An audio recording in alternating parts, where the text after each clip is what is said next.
Odpradávna je dominantou historického centra Košíc nádherná gotická katedrála zasvetená patrónke mesta svätej Alžbete. Svojou krásou a veľkoleposťou dokumentuje ekonomický a kultúrny rozmach Košíc v období vrcholného a neskorého stredoveku.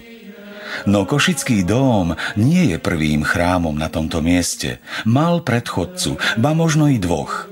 Už v prvej písomnej zmienke o Košiciach sa spomína existencia farského kostola. A list pápeža Martina V. dokumentuje, že kostol, ktorý tu stával v tom čase, bol zasvetený svätej Alžbete. Okolo roku 1380 však vyhorel. Po starom farskom kostole sa do dnešných čias zachovala jediná pamiatka – skvostná románska krstiteľnica. Na sklonku 14. storočia sa mešťania Košíc rozhodli vybudovať nový, väčší a honosnejší chrám.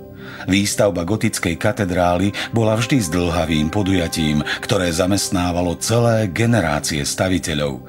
Košický dóm sa staval asi 120 rokov a počas tejto doby sa koncepcia stavby viackrát menila. Tak ako mnohé európske gotické chrámy, nie je ani Košický dóm celkom dokončený. Z jeho južnej veže zostalo dodnes iba torzo. Prvým veľkým mecenášom výstavby Košického dómu bol cisár Žigmund Luxemburský, ktorý podobne ako neskôr Matej Korvín výsadami a úľavami pre mesto podporoval toto veľkolepé dielo.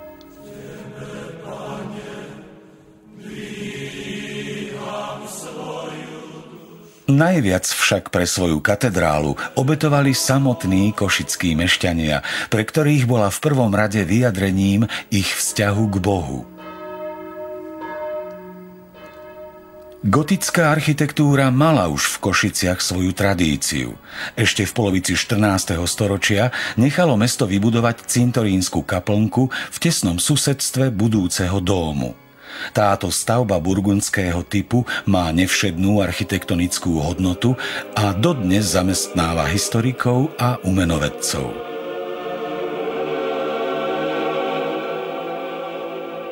V čase výstavby dómu slúžila kaplnka po provizórnom zväčšení aj ako náhrada farského kostola a v nepokojnom období reformácie tu mávali bohoslužby menšiny.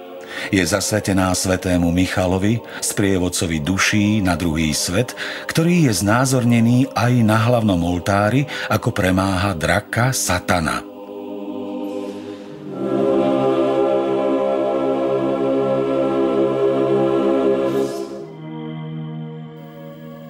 O projektantoch a staviteľoch samotného chrámu nemáme veľa údajov, vzhľadom na kolektívnu povahu práce i na to, že nebolo zvykom zaznamenávať mená umelcov. No nepochybne najznámejším z dómskych staviteľov bol majster Štefan Lapicida Kamenár. Ten vybudoval v 70. rokoch 15. storočia nádherné vežovité pastofórium, dve kaplnky na južnej strane a pripisuje sa mu i antropomorfný chrlič na južnej veži, ktorý má vraj podobu jeho víno obľubujúcej manželky. V tom istom období bol dokončený aj hlavný dómsky oltár, ktorého sochárska výzdoba sa pripisuje Gerhardovi Zulmu. Na sklonku 15. storočia došlo k prvému poškodeniu ešte nehotového chrámu. Poľskí delostrelci ho počas obliehania viackrát zasiahli. Ďalšou katastrofou, ktorá dóm postihla, bol obrovský požiar v roku 1556, ktorý zničil takmer celé mesto. V časoch náboženskej reformácie sa stal Košický dóm predmetom sporov všetkých cirkví, katolíckej, luteránskej a kalvínskej. Dómskych bohoslúžieb sa zúčastňovali aj významné osobnosti sídliace v meste. Knieža Gabriel Bethlen tu mal svadbu. V tých časoch sa cirkvi začali separovať aj jazykovo.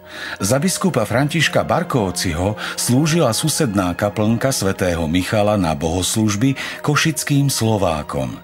Po skončení stavovských povstaní a víťazstve protireformácie v Uhorsku prešiel dóm svätej Alžbety v 18. storočí definitívne do rúk katolíckej cirkvi.